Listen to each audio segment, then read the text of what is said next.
Gente, no 459-9925-4747. Manda sua pergunta aí pra gente. Vamos interagir com a gente aqui, com a nossa convidada hoje também.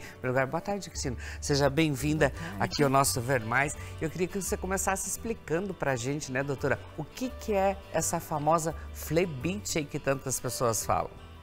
Então, obrigado pelo convite novamente. A flebite, assim, para a gente entender, é uma complicação de varizes comum, bastante recorrente no consultório do vascular. E para a gente entender um pouquinho o que é a flebite, só uma introdução, né? O nosso sistema venoso, Mauro, ele tem um sistema de veias superficiais, que corre mais superficial na pele, um pouquinho abaixo da pele, e tem um sistema de veias mais profundas, lá dentro do músculo, mais próximo do osso, e tem algumas veias que conectam essas veias do sistema superficial com as veias profundas, que são as veias perfurantes, e tem algumas junções que ligam esses dois sistemas. Quando a gente fala em flebite, é quando o coágulo, quando o trombo, ele se forma dentro de uma veia superficial. A gente chama de flebite ou tromboflebite superficial. Doutora Cristina, e aí existe assim diferença entre a flebite e a trombose?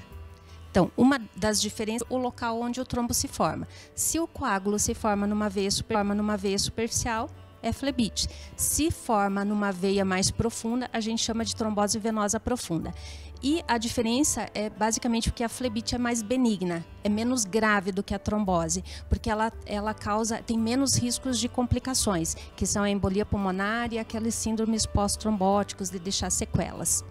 Doutora, e assim, mas quais são as principais causas do desenvolvimento da flebite? Tem uma causa assim que pode afetar mais?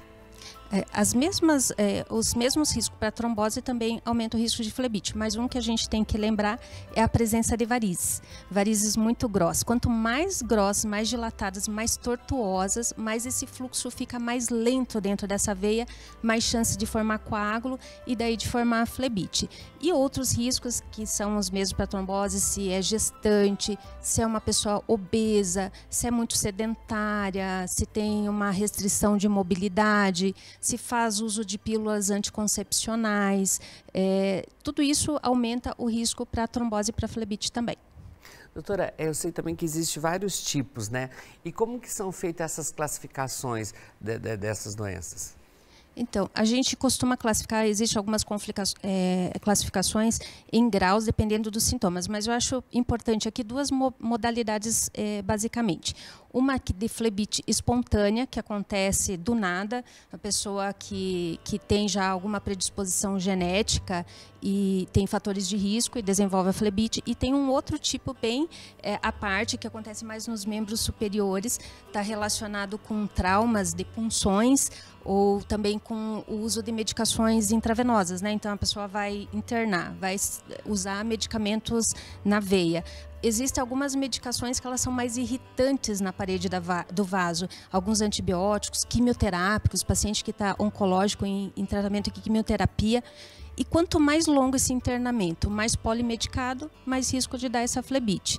E também múltiplas punções. Se a pessoa tem dificuldade de pegar até o acesso venoso e começa a puncionar várias vezes a mesma veia, faz microtraumas e aumenta o risco ali naquele local. Então tem que ficar atento aí, ter esses cuidados aí também, né? Como a gente está vendo as imagens aí, né?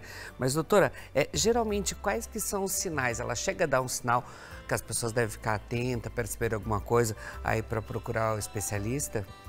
Os principais sinais é você ver uma dor, edema e um eritema, assim, um vermelho no trajeto de uma veia. E algumas vezes ainda a gente pode sentir um cordãozinho endurecido, fibroso, bem no trajeto da veia.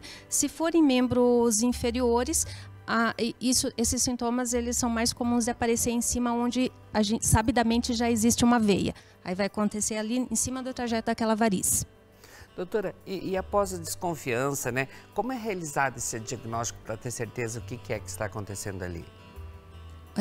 Se a veia é bem superficial, às vezes até para um exame físico fica fácil. Agora, em pessoas mais obesas, que as veias são um pouco mais profundas, aí você às vezes é necessário fazer a confirmação de diagnóstico com ultrassom Doppler. E o ultrassom também é interessante que ele te dá alguns detalhes. a extensão do coágulo dentro da veia, se esse trombo está muito próximo daquelas junções entre o sistema superficial e profundo, aí tem mais risco de complicar.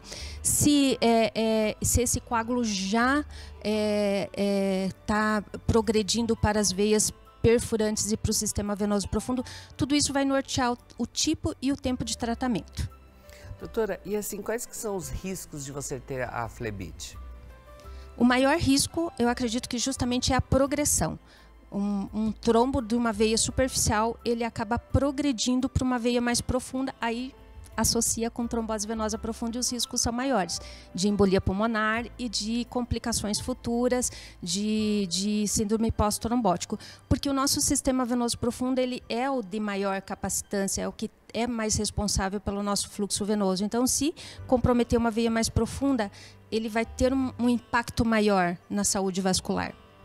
E assim, e tem formas, doutora, de prevenção, para ter alguns cuidados especiais para não surgir as flebites? Como a flebite é frequentemente associada a varizes, eu acho que o primeiro passo de todos é fazer tratamento de varizes. Se você tem varizes mais grossas, mais dilatadas, trate as suas varizes, que é uma boa prevenção.